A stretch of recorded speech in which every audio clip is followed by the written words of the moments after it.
everyone, my name is Ksenia and today my guest here is ring announcer, voice of Gcw and Gcw and a lot of other promotions, Emil Jay. Hey, what's up everybody? Happy to be here with you at the, can I tell where we're at? We're at the Showboat?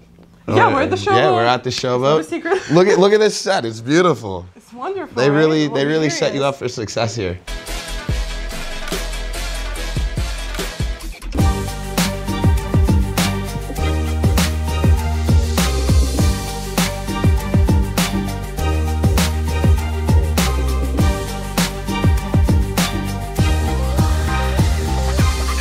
So part of the reason why I have Emil Jay here on this channel, apart from the fact that he's wonderful, is that he has a very unconventional style for a ring announcer, I would say so. So would you maybe give us a short description of what you describe your style as? Nowadays, what I try to do, instead of just being a ring announcer, I try to be a hype man as well. I take some elements from, I grew up with watching N1 mixtape, the basketball. So like they would have a live PA announcer, he would be really live. And I also borrow a lot from battle rap. I watch a lot of battle rap. And we're going to talk about that in the interview as well. Excellent. So I watch a lot of that, so I try to pick up a lot from, you know, whoever's hosting that, whether it's Smack from URL, whether it's Organic from King of the Dot, or, you know, Lex from iBattle, whoever it is, I try to take a little bit of that from different genres and put them into wrestling. And do you feel like the way that you ring announce in the modern scene, in the modern world, is still underground, it's still not accepted, or is it something that fits in the landscape of modern ring announcing, the way that we're evolving as media surrounding wrestling, as the voices of wrestling? I think it really depends on where you're at and what the product is actually trying to do. Like obviously, Game Changer Wrestling is a different vibe, a different feel. Very much repping right now. Right. Always got to rep the home team. It's a different vibe than, say, like for example, like I'll work for a local place called Dangerous Adrenaline Wrestling Gladiators. Dog. Awesome name. Awesome name, I love that. But like for them, they want a traditional thing. So I still dress up in a suit. I get suited up, you know, that's nothing foreign to me. And I do it in a more traditional way. It just matters as long as the ring announcer, who is basically the person who is presenting everything, as long as what you are presenting or the way you present fits the vibe of what you are presenting, it works. But if it doesn't fit, like if I was to go to that dog show dressed like this, yo, what's up? Like it wouldn't work. Because it's a traditional old school wrestling product in comparison to the more modern, like whatever, let's fucking go type thing, which is what like Game Changers do with VXS and stuff like that. So it just depends on where you're at, I think. Yeah, that makes a lot of sense. But I feel like not only in ring announcing, but in a lot of things, we've been having this like new wave recently, and in ring announcing as well. So do you feel like there's like one fundamental shift, and like what's the difference if you were to compare the way that we used to view ring announcers and the way that ring announcing works now? What would be the one fundamental difference? Nowadays, the ring announcers, we're more allowed to be a part of the show. I think we're allowed to show more of our personality. Back in the day, you know, you would have your legendary voices like Howard Finkel. You would have like Dr. Bill Miller in the Carolinas, and wherever you would go, Don Owen in Portland. They would have, you know, characteristics and everything like that, and you knew who they were, but their job was to be super straight, you know, straight-laced, nothing affects them or bothers them. Functional in a way, right? Whereas me, like I like to have fun out there. I like to, you know, rap along to the songs. I like to, you know, I like to have fun. I like to move around. I like to crack jokes with the people. I like to be me. Nowadays, I think we have more liberty to be ourselves and not so strict and rigid. Yeah, and also like I've noticed like from my perspective that like there's been this like wave of like special guest ring announcers, like gimmick ring announcers or celebrity ring announcers as well. It doesn't have to be like a full show. Say like Paulie Delmar works a lot with NWA, and she doesn't do like the full like bell-to-bell show ring announcing, but she's a part of the show, and she's a draw in a way. And it's a very new concept to wrestling, I feel, to have a ring announcer be a draw. Right. And I've been a special guest ring announcer, and like I've seen it. I've seen the pictures. Hell yeah. So it's definitely way more personality based. Do you feel like it has to do with the implied boom of the indies that we're living through right now, and has it influenced your work in any way? Me personally, not so much, but I do see similar in the days where, you know, ECW was rising to prominence and how WWF and WCW had to change some of the ways that they produced their television show or the way that they presented certain things. With the rise of ECW, you saw a lot more risky things on WWF and WCW. It could be a similar thing, you know, some 25 years later. The GCW is pushing the boundaries of where mainstream professional wrestling can go, and who knows, maybe the ring announcer presenter could be part of that, but I'm not counting on that per se, because I just think that WWF and, you know, big box corporate wrestling, that's corporate wrestling. That's also what the TV executives like, you know what I mean? Like, they're not gonna, they want somebody in a suit looking the part. They're not gonna want me in street clothes, so, but you the know. question is, are they not though? Like, how do we know? Like, and we touched upon this topic like a little bit, that it does heavily depend on the company and on the way that they want it to look like and on the way that their product, you know, the way that they see their product. But do you, and you tweet a lot about that too, that like, if you were, say, like, offered the contract, but they would be like, oh, you have to be dressed like this, you have to sound like this, you have to do this, you would not do this. You've shared that on social media. I mean, unless they come at me with like a very large bag of money, I mean, yeah, I mean, sure. I can go through it, but like, I don't do this wrestling stuff for the money. I do it because I love it. I have fun doing this. You know, I have a job. I'm good. I get money elsewhere. I don't, you know what I mean?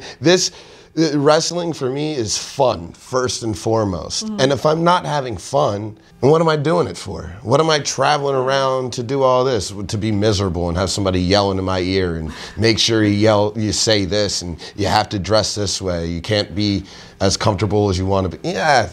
Nah. So say like being signed by a major company, AEW or WWE or whatever, is it like not even on the table for you? Is it not something that you... If the money's there, I mean, I'll do it, but at the same time, like, you know, I hear a lot of stories about how when people, you know, they get to WWF and they're like, ugh. Oh yeah. You know, this is kind of a drag. Specifically that company, we do hear a lot of right. stories about. And wrestling is my favorite thing in the world. I don't want this to be a drag. I don't want to say, oh, I gotta do wrestling again. No, I felt that way once before at the tail end when I was booking Dojo Wars, and that's when I knew it was time for me to. Why did you feel this way? There was too many changes going on, and I've been burned out. 2.5 years booking a show every single week. It starts to get at you. We moved venues, and there was a lot of stuff going on behind the scenes at CZW, but I wasn't having fun anymore, so I stepped away. If I don't have fun with it, I'm not going to do it. And I'm never going to say, no, never, I'll never do it. But, you know, I see the way things operate here on the indies, and I see the way things operate on, like, TV, and it's so strict, and it's so rigid, and I don't feel like I would have fun. Do you think it's always going to be like that? Do you think the way that that's so, like you said, rigid is implied with a televised company? Do you think it's like inevitable? I think so, because with TV, especially live TV, you know, timing is important. You got to hit your cues correctly. You can't misspeak. You can't slip up and, you know, say the wrong word, you know, on accident or on purpose. There's a lot more, not stress. I mean, I guess there's definitely stress for sure. I guess there's a lot more stress involved, but I don't know. Like, I think for a TV product, it does kind of need to be that kind of rigid, set way, because, like I said, working with live TV, you know, every second is money. So you got to make sure you're hitting it right, correctly, and I mean, I could do it, but would I want that pressure? You know what I mean? Would I want people yelling in my ear all the time? I don't think so. It's funny that you say, not to digress too much, but I feel like I would want that. Yeah, I mean, some people like the guidance. Me, I just like to free flow. It's not about the guidance, for me personally, it's not about the guidance necessarily. It's more about how, like, the way I see wrestling is from more of like a business standpoint. Maybe it's like, maybe I have like my degree to blame for that or something else, or just my mindset, but I do feel like I would like to try work in that environment. But that's just me plugging myself, it's okay. Anyway, with the way that we've been seeing so much transformation, and again, not to digress too much, but I admire and I'm very fascinated by different aspects of wrestling in different ways, and I feel like ring announcing is an art in itself, just like many things in wrestling. And with all the transformations we've been seeing, do you think there's like something fundamental, because as a culture, something that a ring announcer should always be and something that should never get lost in the shuffle? You have to be that connection to the audience. You have to be the conduit. We're basically the conductors of the orchestra. In a way, you know, absolutely. That's a very interesting comparison, actually. We're the ones that set the table for the dinner. You know what I mean? We present things, and we need to make sure that we represent the company as the company would want to be represented. GCW, fucking outlaws. I can be me. Whereas, again, I'll bring up Dog. When I'm a Dog, I'm on my P's and Q's. You know what I mean? I may not smell like a dispensary. A little bit.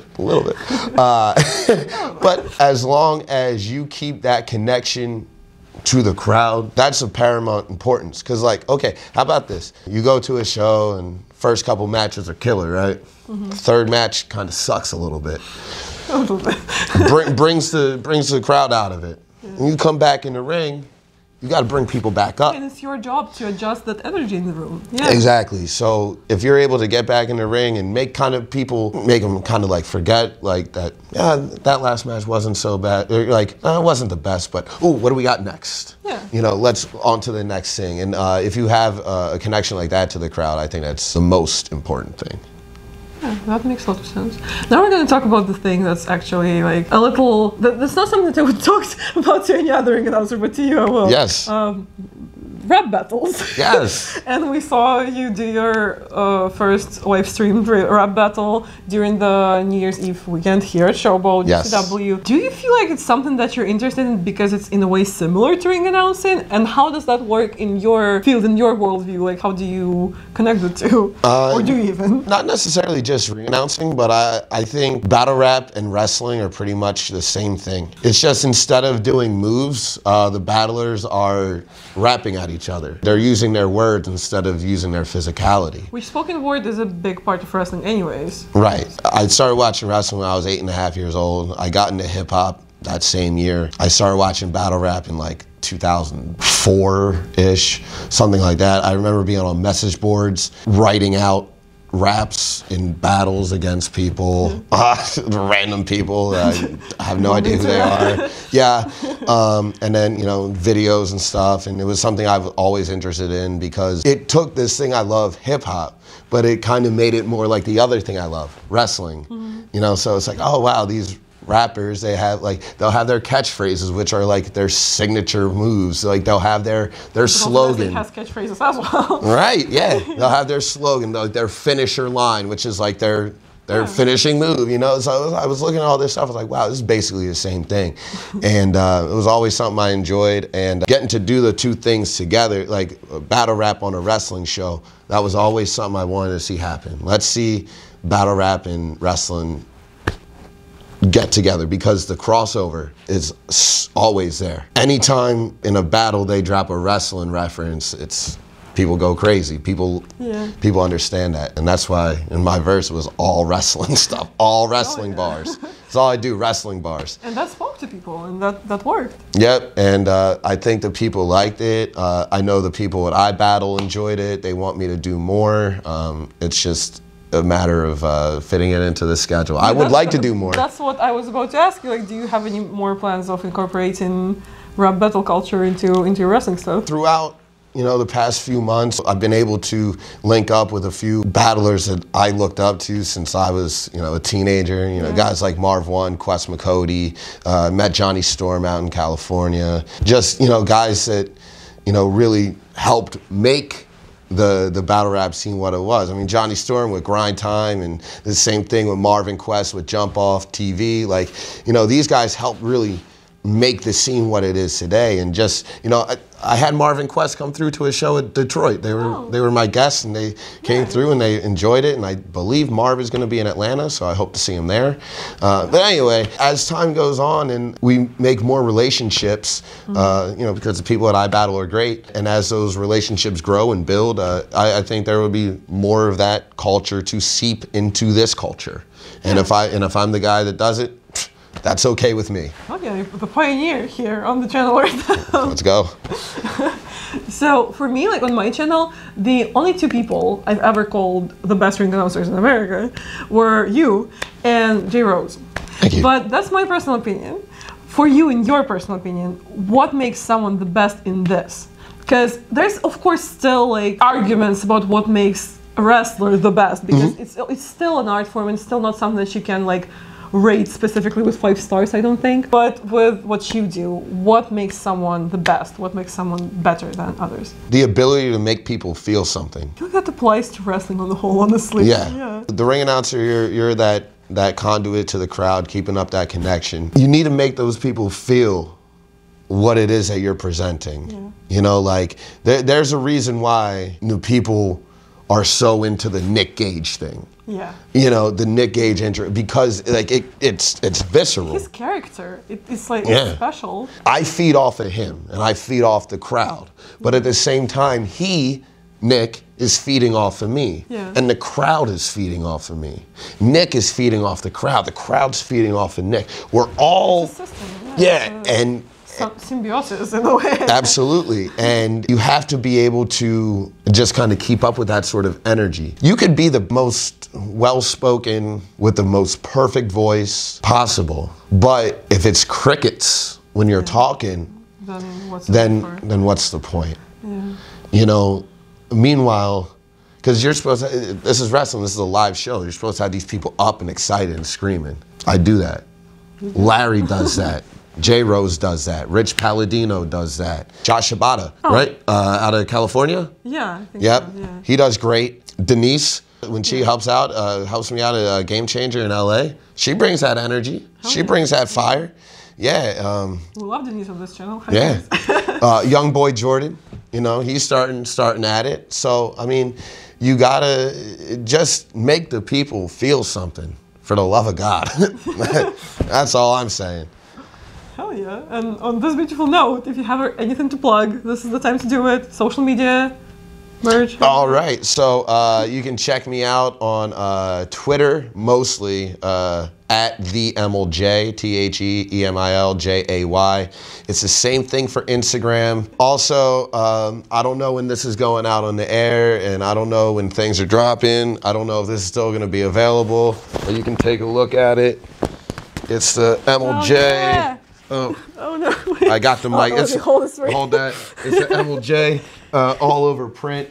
Get that in the camera a little bit.